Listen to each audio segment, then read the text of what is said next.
ओम शांति जी। कैसे हैं आप? आशा करता हूँ आप बहुत अच्छे होंगे, खुश होंगे।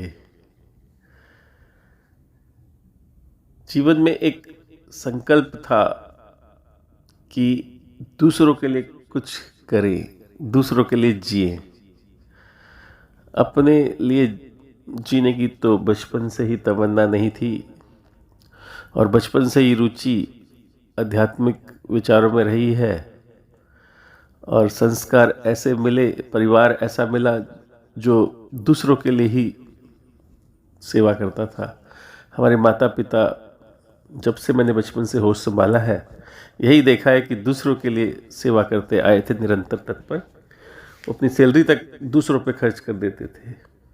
शादी हुई, वही भी ऐसी मिली, हॉस्पिटल में जॉब करती हैं, जो अपनी सैलरी से दूसरों को दवाइयाँ दिला देती है और सेवा करती है। अपने लिए कुछ नहीं सोचती हैं, दूसरों के लिए सोचती है। तो एक ऐसा परिवार क्रिएट हुआ, ऐसे मित्र मिले, ऐसा संगठन बना कि जो दूसरों के लिए मदद करने के लिए निरंतर तत्पर तैयार रहता है, हर तरह की मदद के लिए, और दूसरे को मोटिवेट करता है कि तू खड़ा हो, तुझे कुछ नहीं हुआ है, तू सब ठीक कर सकता है, अपने अंदर देख, तू आत्मा नहीं परमात्मा है। तो सबको जगाया और जगा रहे हैं, आत्मबल दे रहे हैं, मिलजुल कर आगे बढ़ा रहे हैं, जीने का साहस पैदा कर रहे हैं। और जीव जंतु जानवर से बहुत प्रेम बचपन से रहा है और दिल था कि प्रकृति के बीच हम अपना जीवन गुजारें, पहाड़ों के पास शांति की जगह, जहाँ शोर शराबा ना हो दुनिया का और एक प्राकृतिक चहल पहल हो जीव जंतुओं की, जिनके लिए कुछ करें, जिसके लिए दुनिया नहीं सोचती उसके लिए हम कुछ करें, गांव वालों के लिए कुछ करें। जो भोला भाला इंसान है जिसको कुछ पता ही नहीं है, उसको हम कुछ बताएं, कुछ सिखाएं, उसके लिए कुछ करें। ये विचार रहा। कोशिश बहुत की, गरीब परिवार से थे, इतना समर्थ नहीं कि हम बहुत बड़ी ज़मीन ले लें। किस्मत से भगवान ने हमें 22 बीघा ज़मीन दी, जंगलों के पास, देहरादून के जंगलों के पास, मेन रोड पर। मगर उस समय डेवलप नहीं थी। आज वहाँ इतनी डेवलपमेंट चल रही है कि दिल करता है कि लोगों को बसाया जाए और वहाँ कुछ किया जाए। तो काफ़ी समय से बाउंड्री करके और एक बगीचा बना के रख दिया था, जिसमें कि सभी तरह के फल हैं, मैंगो है, लीची है, अमरूद है, और भी काफ़ी सारे फल हैं जैसे अंजीर वगैरह। थोड़े थोड़े सभी वैरायटी के फल के पेड़ लगाए थे काफ़ी वर्षों पहले, जो आज बड़े हो गए हैं, फल दे रहे हैं। तो अकेले तो उस फल का आनंद हम लेना नहीं चाहते, हम तो चाहते हैं दूसरों के लिए कुछ करना, ना ही हम उन फलों को बेचना चाहते हैं। तो उसमें से एक 3-4 बीघा ज़मीन हमने छोड़ी थी आश्रम के लिए। सोचा था कि कभी यहाँ पर दूसरों के लिए कुछ कार्य करेंगे। तो अब वो वक्त आ गया है भाइयों। तो हम चाहते हैं वहाँ पर कुछ करना। शुरुआत तो परमात्मा ने करा दी है थोड़ी बहुत, पर इतने समर्थ नहीं है कि सब कुछ हम कर सके।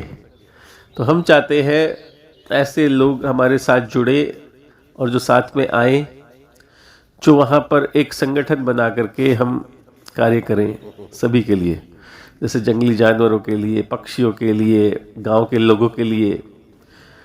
तो हम वहाँ पर एक छोटा सा हॉस्पिटल, एक छोटा सा एजुकेशन सेंटर, विद्यालय, एक छोटा सा जैसे राम मंदिर, शिवालय, और निरंतर भोजन मिलता रहे, एक भंडारा चलता रहे। इस प्रकार से हम वहाँ पर सेवा का एक भोजनालय, जिसे हम भंडारा कहते हैं, वो हम चाहते हैं निरंतर चलता रहे, कि भोजन की व्यवस्था हो, कोई भी गरीब आए भूखा ना जाए, और कोई भी मरी जाए उसका पूरा इलाज होना चाहिए। पेशे से मेरी वाइफ मेडिकल विभाग में है, ऑफिसर है, डॉक्टर से भी ऊपर उनको नॉलेज है। और मेरी बिटिया साइंटिस्ट है और मैं इंजीनियर हूँ। मुझे भी काफ़ी अनुभव है दुनिया का, और आध्यात्मिक नॉलेज परमात्मा ने मुझे बख्शी है बचपन से ही, और मेरी वाइफ को भी अच्छी आध्यात्मिक नॉलेज है। और हम अपने घर पर काफ़ी वर्षों से क्लासेस भी लेते आ रहे हैं, मेडिटेशन, ध्यान की और ज्ञान की।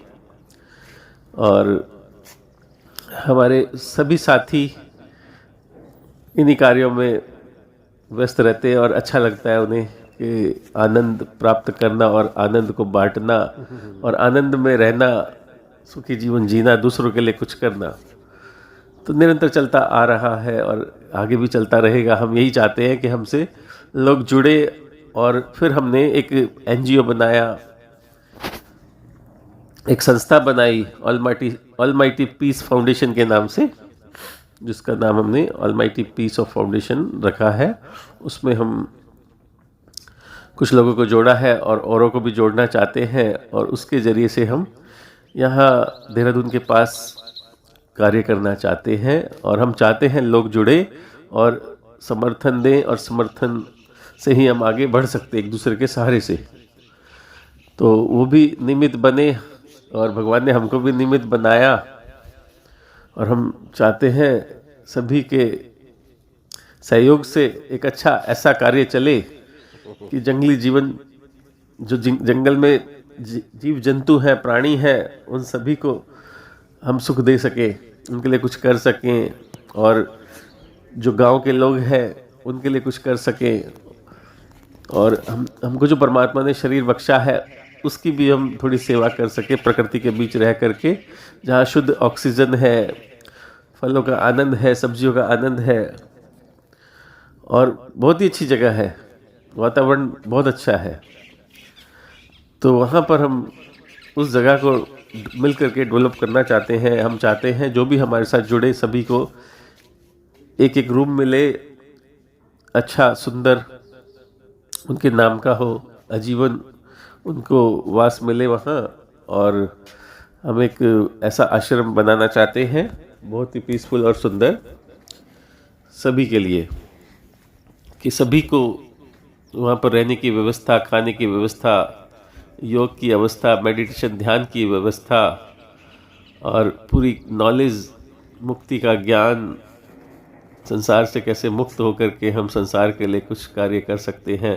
अपने लिए तो जानवर भी जीता है, अपने लिए तो हर कोई जीता है, लेकिन दूसरों के लिए जो जीता वही इंसान है। अब भगवान भी तो देखो दूसरों के लिए ही सारे कार्य करता, अपने लिए कुछ भी नहीं करता। तो वहाँ पर रह कर के उसकी अंतरात्मा को जगाने का कार्य हम करना चाहते हैं, और लोगों से यही प्रार्थना करते हैं सभी लोग जुड़ें, आगे आए, हमारा साथ दें, और हम मिलजुल कर बहुत कुछ लाइफ में करेंगे और करके दिखाना चाहते हैं। और भगवान ने हमें भेजा ही इसीलिए है कि हम दूसरों की मदद करें और इस धरती पे आके कुछ अच्छा कार्य करें। तो आपसे यही निवेदन है कि जो भी इस कार्य में इंटरेस्टेड हो वो हमारे साथ जुड़े। मैं उस जगह की वीडियो शेयर कर रहा हूँ इस मैसेज के साथ, उस जगह की सुबह को देखें, और आपके अंदर कल एक ऐसी सुबह आए मेरा मैसेज सुनने के बाद कि आपका फ़ोन आए और हमें कहे कि हम आपके साथ हैं, आप इंटरेस्टेड हैं, आप बताइए क्या करना है। तो मैं यही चाहता हूँ कि जो भी ये मैसेज सुने अपना नाम दर्ज कराए हमारे साथ और हमारा मेंबर बने। थैंक यू, शुक्रिया भाइयों, आपसे उम्मीद करता हूँ। Thank you.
ओ